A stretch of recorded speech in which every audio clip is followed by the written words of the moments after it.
Welcome to Bhatt and Bhatt Tutorials. I am Sheshadri, Faculty for Social Science. This session is for 10th grade CBSE. The subject is Social Science. We are doing the lesson in history. Dear students, we have already completed the lesson Rise of Nationalism in Europe. This is the Q&A session for the same lesson. Now, okay. First question is, write a note on Giuseppe Mazzini. We all know he was one of the major revolutionaries in the struggle for the unification of Italy. Giuseppe Mazzini was an Italian. He was born in Genoa in 1807. He became a member of the secret society of the Carbonari. As a young man of 24, he was sent to exile in 1831 for attempting a revolution in Liguria. He subsequently founded two more underground societies, Young Italy in Marseilles and Young Europe in Bern. These societies were replicated in other parts of Europe also. Mazzini believed that God had intended nations to be the natural units of mankind.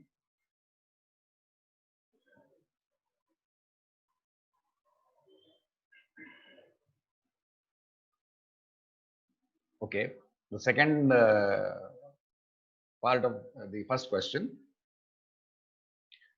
Count Camillo di Cavour. Now, in the Italian movement, he was actually the chief minister of Sardinia, Piedmont. He was Count Camillo di Cavour, that's his full name. He was the chief minister of Sardinia, Piedmont state. He led the movement to unify the regions of Italy. He was neither a revolutionary nor a democrat, but he was a member from the upper class. Like many other wealthy and educated members of the Italian elite, he spoke French much better than he did Italian. He engineered a careful diplomatic alliance with France, with the help of which Sardinia Piedmont succeeded in defeating the Austrian forces in 1859. This consequently helped to free the northern part of Italy from the Austrian Empire of Habsburgs.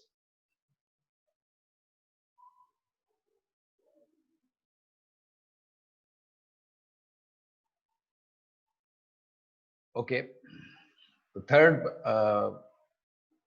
question in the first third part of the first question, the Greek War of Independence.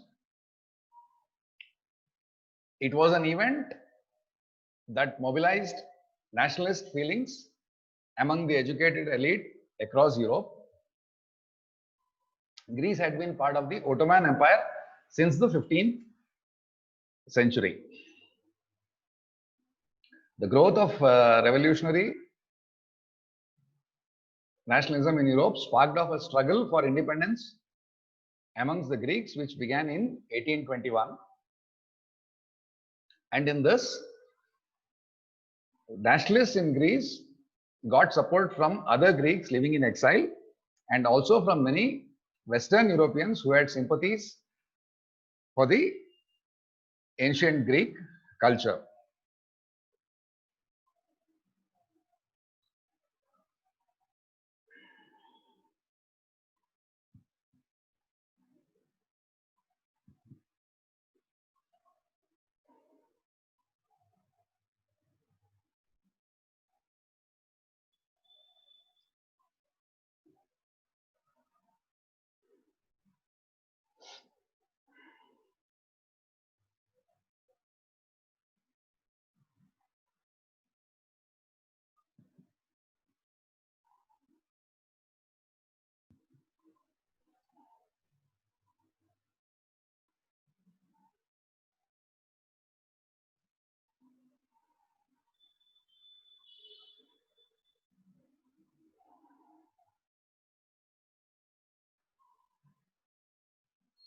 Okay, sorry about the break there. There was a small interference there. Okay.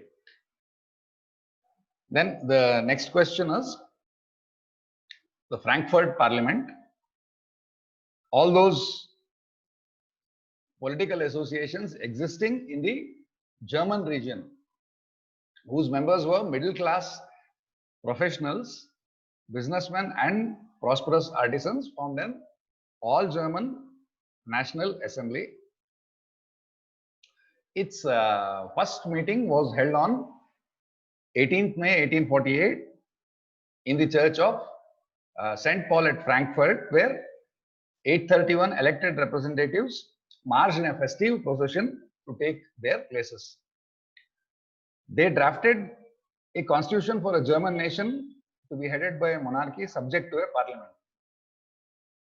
Please note this point. This is very important in this entire rise of nationalism. This is one point wherever revolutions have happened and leader has been elected. It may have been a person from the royal family, but it was always a monarchy subject to a parliament. So that's an important point here. When the deputies offered the crown on these terms to Frederick Wilhelm IV, King of Prussia, he rejected it and joined other monarchs to oppose the elected assemblies. Actually, initially there was rejection, but later, again, the Prussian chief minister comes in and he leads the wars, which ultimately led to the German unification. Okay. The role of women in nationalist struggles. In European countries, a large number of women had participated in the liberal and nationalist movements. They formed their own political associations, founded newspapers, and took part in political meetings and demonstrations. Despite this, they were denied the right to vote during the election of the assembly. We have already discussed this once during the lesson. It was women and even among men, the initial right to vote was given only to men who had property. So both these people, men who did not have property and women, both of them, they took part again in this nationalist struggles to ask for the permission to vote. So when the Frankfurt Parliament convened in the church of St. Paul, women were admitted only as observers to stand in the visitors' gallery.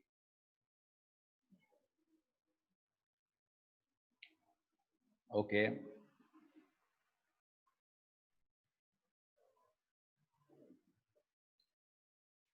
Second question. What steps did the French revolutionaries take to create a sense of collective identity among the French people? The French revolutionaries took many important steps to create a sense of collective identity among the French people. These were: the French revolutionaries introduced various measures and practices that could create a sense of collective identity among the French people. The ideas of la patrie, which in French means the fatherland, and les citoyens, which means the citizen, emphasize the notion of a united community enjoying equal rights under a constitution. That was one concept there. The second one is a new French flag. The tricolor was chosen to replace the formal royal standard. Earlier, what was being used by the kings, that flag was replaced. And then the Estates General, which was the elected body of active citizens, was renamed as the National Assembly to give better representation to the people. So these are the steps they took then. New hymns were composed, oaths taken, and martyrs commemorated, all in the name of the nation. a centralized administrative system was put in place, and it formulated uniform laws for all citizens within its territory. Internal customs duties and dues were abolished, and a uniform system of weights and measures was adopted. Regional dialects were discouraged, and French, as it was spoken and written in Paris, became the common language of the nation. Language, as we have seen, one of the most powerful tools in the growth of nationalism, not just in France, different parts of the world where countries have sought independence. Language has been one of the powerful tools there. Okay.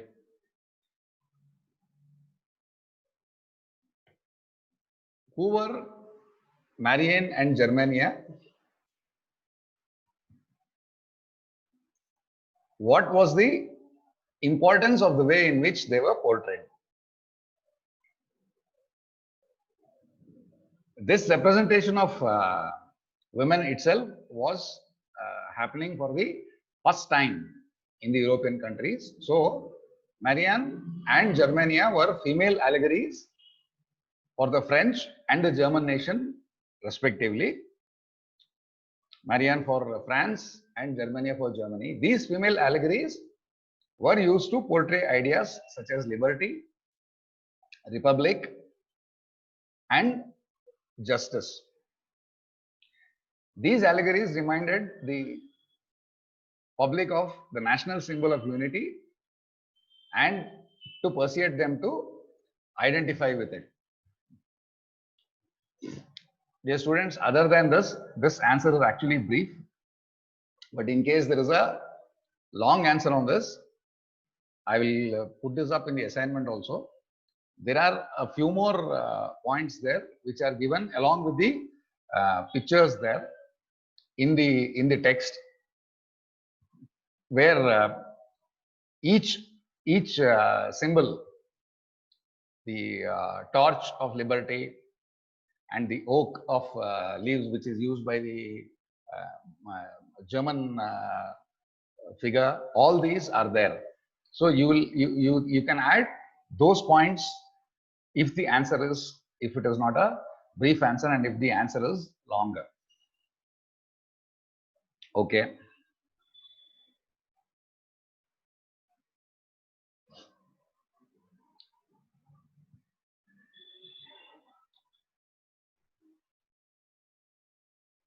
Okay, briefly trace the process of German unification. Excuse me. In 1848, the middle class Germans tried to unite different regions of the German Confederation into a nation state governed by an elected parliament. They were, however, repressed by the combined forces of the monarchy and the military, supported by the large landowners of Prussia. From then on, Prussia took on the leadership of the movement for national unification. We just discussed in the other question, the Frankfurt Parliament. That was the repression or the suppression which we are talking about. Next, its chief minister Otto von Bismarck. He was the architect of this process, with the help of the Prussian army and bureaucracy, he took the unification movement forward. 3 wars over 7 years with Austria, Denmark, and France ended in Prussian victory and completed the process of unification. In January 1871, the Prussian king William I was proclaimed German emperor in a ceremony held at Versailles. So this was the German unification process.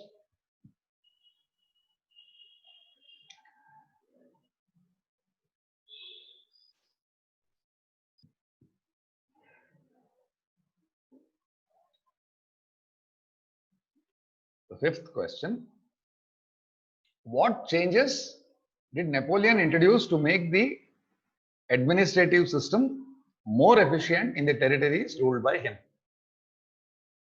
Napoleon introduced the following changes to make the administrative system more efficient in the areas ruled by him. He established the Civil Code in 1804, also known as the Napoleonic Code. It did away with all privileges based on birth. It established equality before the law and secured the right to property. Please note that these changes which he brought, it was not just in France. Entire area of Western Europe and parts of Eastern Europe also, which he had conquered during his rule, this code was enforced everywhere. And definitely it made life easier for the people there. He simplified administrative divisions, abolished the feudal system, and freed peasants from serfdom and manorial dues. In towns too, guild system was removed. Guild system also is a system of licensing. Like we have individual trade licenses, these guild systems also were there, where within the same country itself there was a licensing system, and which was complicating matters when it came to trade in different goods. So that guild systems were removed. Transport and communication systems were improved. I think there's a repetition here. Guild restrictions were removed in the towns. Transport and communication were improved. That's a repetition there. Okay. Peasants, artisans, businessmen, and workers enjoyed the newfound freedom. So these changes actually, initially everybody appreciated it, but ultimately in areas other than France, wherever he was ruling, they were still under his rule. So all of them, they rose against him at a later date.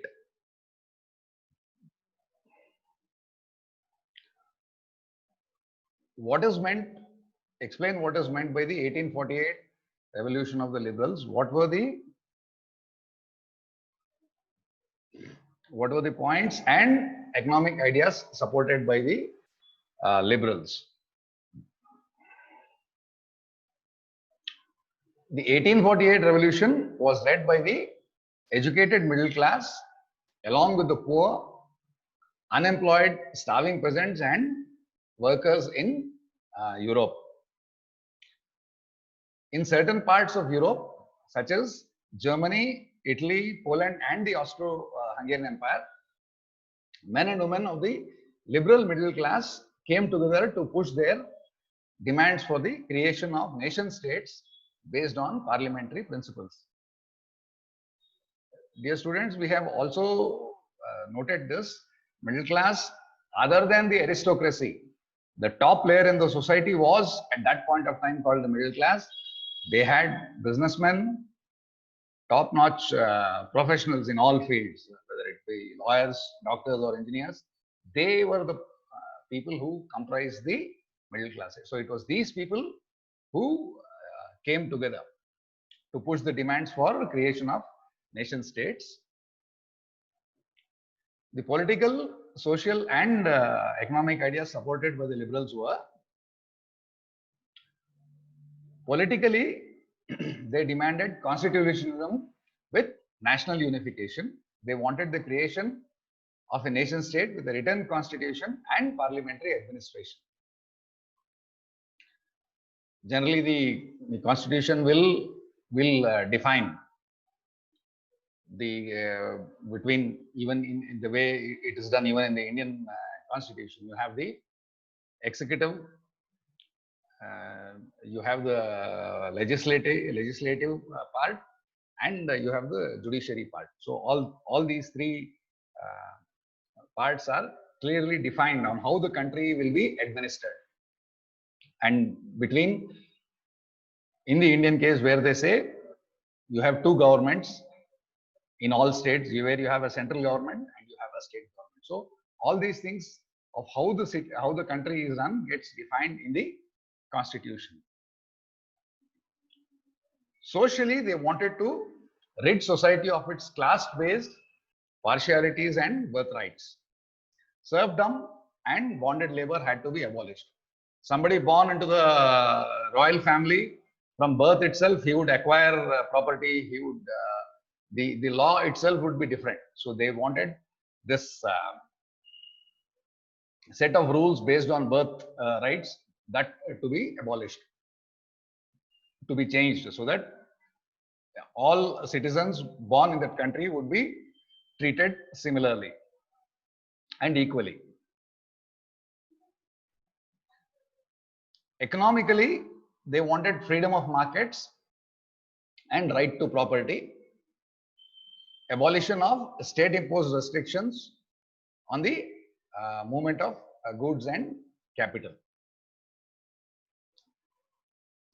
Within the country itself, we've seen there used to be internal customs duties. There used to be the guild system. So this is what they wanted to be removed. And even right to property, it is like only the aristocratic class of people could own property at one point of time. So that also had to be removed. And again, abolition of state-imposed restriction on the movement of goods and capital. So these were the things which they wanted to be implemented.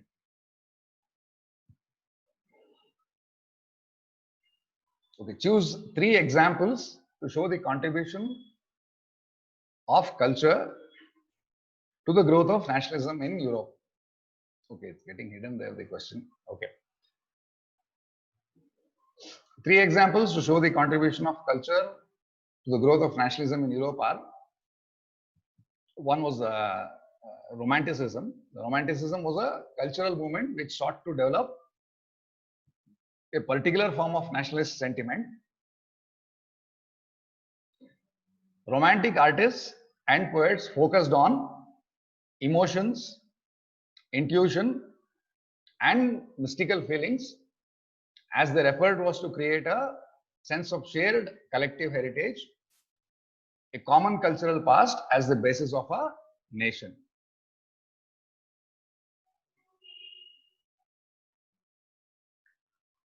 Okay, in this, the second example here, one was the artistry, and the second one was this folk songs, dances, and poetry were regarded as the true spirit of the nation. So collecting and recording the different forms of folk culture was important for building the national consciousness. That was the other example there. The third part was the language. Language also played an important role in developing nationalist sentiments. The example we saw was the imposition of the Russian language, where after the Russian invasion in Poland, after Russian invasion, the Polish language was forced out of schools and the Russian language was imposed everywhere. This was the example which was given in the case of Poland. And it was the same Polish language which was used by the church, by the clergyman, the church and the priests, where they would have gatherings to protest against the Russians. So language was a double-edged sword. For the double-edged sword, one, the occupying ruler wanted to impose his own language, and the nationalists of a particular area, they were using their national language to rebel against the ruler. So this was one more example there.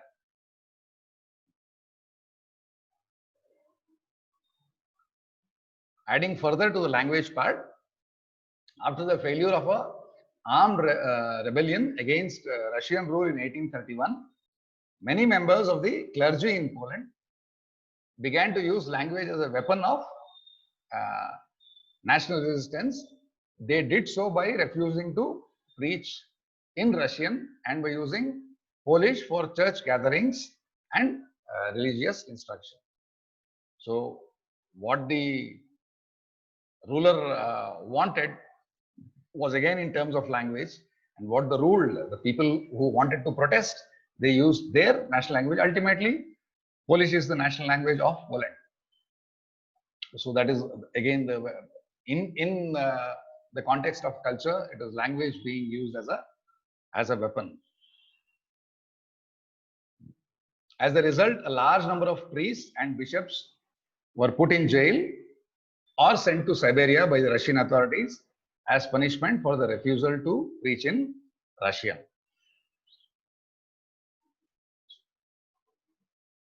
The use of Polish came to be seen as a symbol of the struggle against Russian dominance and helped spread the message of national unity. So this is where we see a language as being used as a tool.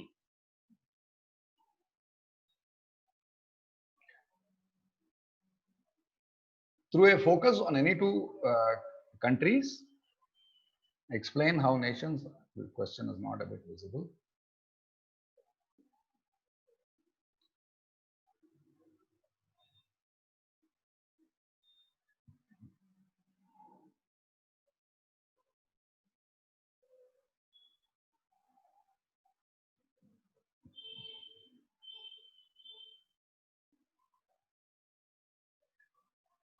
The eighth question. Through a focus on any two countries, explain how nations developed over the 19th century.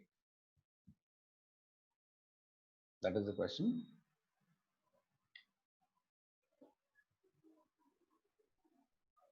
Again, the two examples taken here are the Italian unification and the German unification.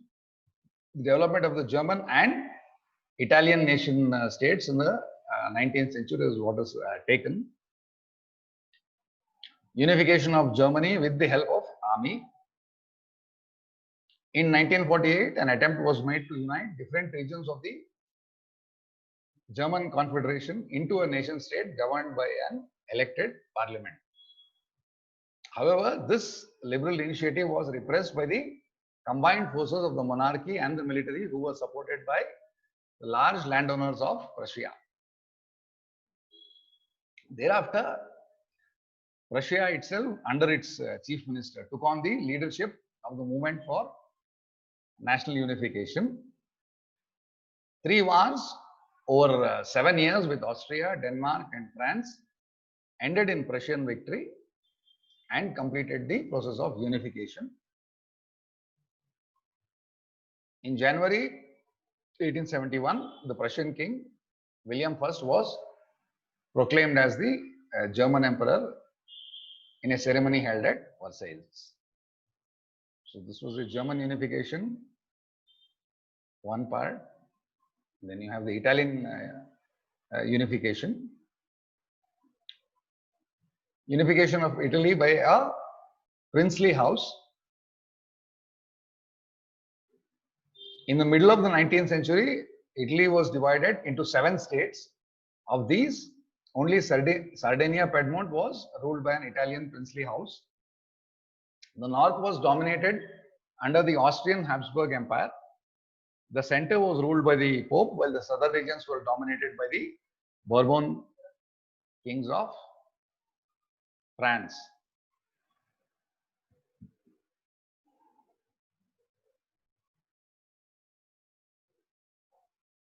Also, the Italian language had many regional and local variations. In the 1830s, Giuseppe Mazzini, he he sought to formulate a coherent program for a unitary Italian republic and also established a secret society called Young Italy for the fulfillment of his goals. The revolutionary uprisings in 1831 and 1848 largely failed. 1831 was led by Giuseppe Mazzini himself, which was suppressed. In 1848 also it failed. So thus the responsibility of uniting Italian states was now on King Victor Emmanuel II of Sardinia Piedmont. The chief minister of Italy, Cavour, led the movement to unify the regions of Italy, he was able to conclude a diplomatic alliance with France. Also, Sardinia Piedmont succeeded in defeating the Austrian forces in 1859. Apart from regular troops, a large number of armed volunteers under the leadership of Giuseppe Garibaldi also joined the movement.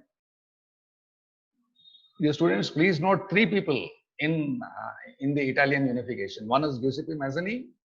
The second one is the chief minister, Count Cavour. The third person is Giuseppe Garibaldi. Three people who have a large contribution to the unification of Italy. So under his leadership also, this Austrian forces were defeated. The last part was in 1860. These two troops marched into South Italy and the Kingdom of Two Sicilies. These areas were liberated and later joined with Sardinia. In 1870, Rome was vacated by France and it became a part of Sardinia. Finally, Italy was unified in 1871. So these are the two examples we have in the nationalist movement.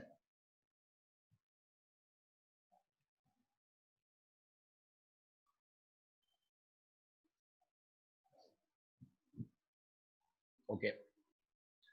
Question 9. How was the history of nationalism in Britain unlike the rest of Europe?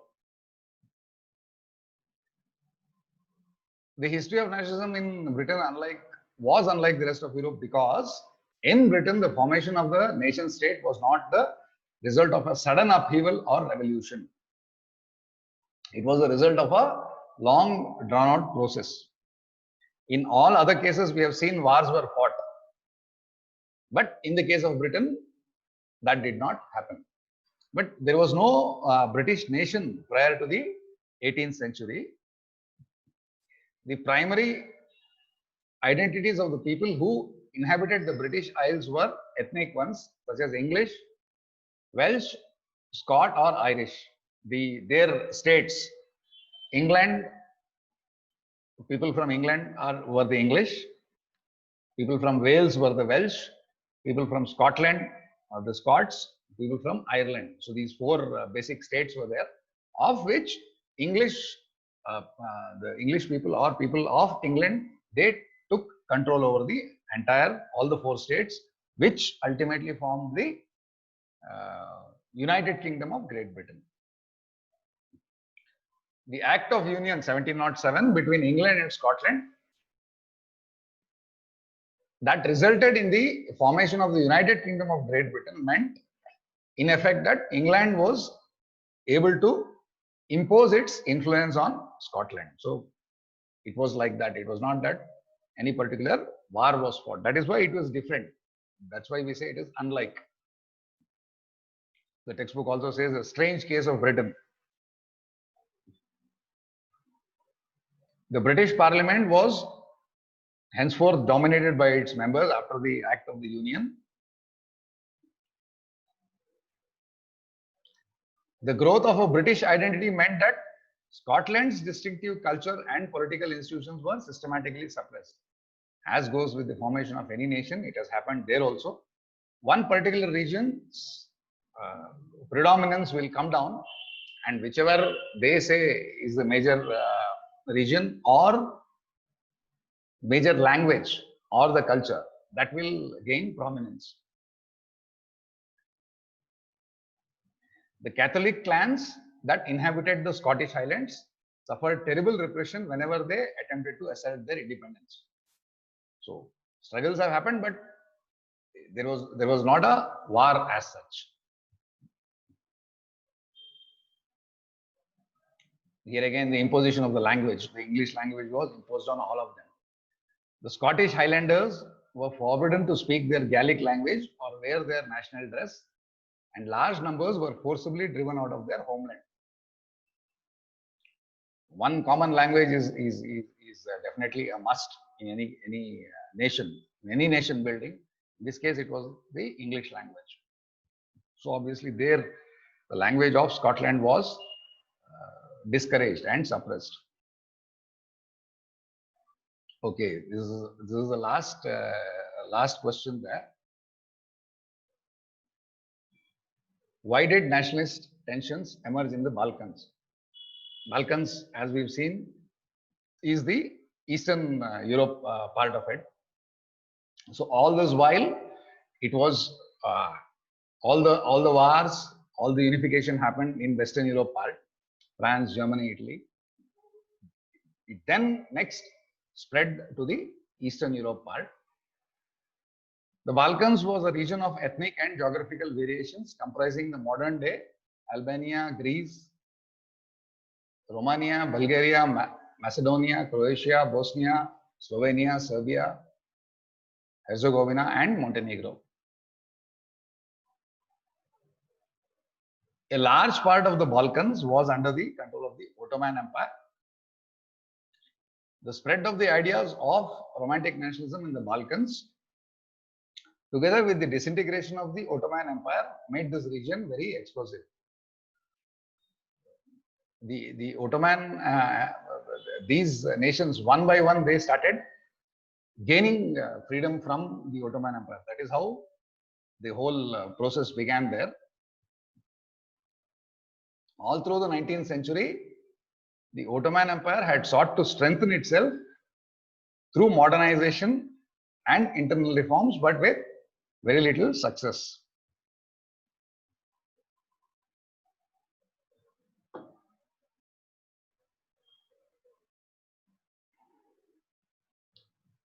The Balkan peoples based their claims for independence on political rights on nationality and used history to prove that they had once been independent but had subsequently been subjugated by foreign powers. So they will before the Ottoman Empire, it was the Eastern Roman Empire. This whole part. So they have gone back to the days of the Eastern Roman Empire, and they have said that we were once independent, we were taken over by this foreign power, and now we want to get back our independence. So that is how one by one they got their independence. Hence, the rebellious nationalities in the Balkans thought of their struggles as attempts to win back their long lost independence. So they said we were already independent. So this days of subjugation is enough, and then we want to have back to take back our own country. And each of them, one by one, it didn't happen in one shot. The last question.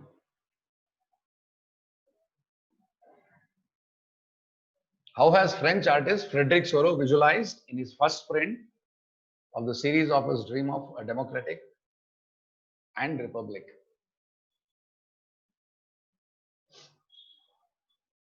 This was the very first painting that is there in the beginning of the chapter. Frédéric Soro was a French artist who prepared a series of 4 prints visualizing his dream of a world made up of democratic and socialist republics, as he referred to them. Now, the question here is that's why we are limiting the answer to only the first print. But the 4 prints signified the following. Here we restrict ourselves to what has been shown in the first print. The first print of the series showed people of Europe and America, men and women of all ages and social class, marching in a long train, that's in a long procession, that's what they mean, and offering homage to the Statue of Liberty as they pass by it. Liberty was personified as a female figure by the artist during the French Revolution. And liberty carries the torch of enlightenment in one hand and the Charter of Rights of Man in the other.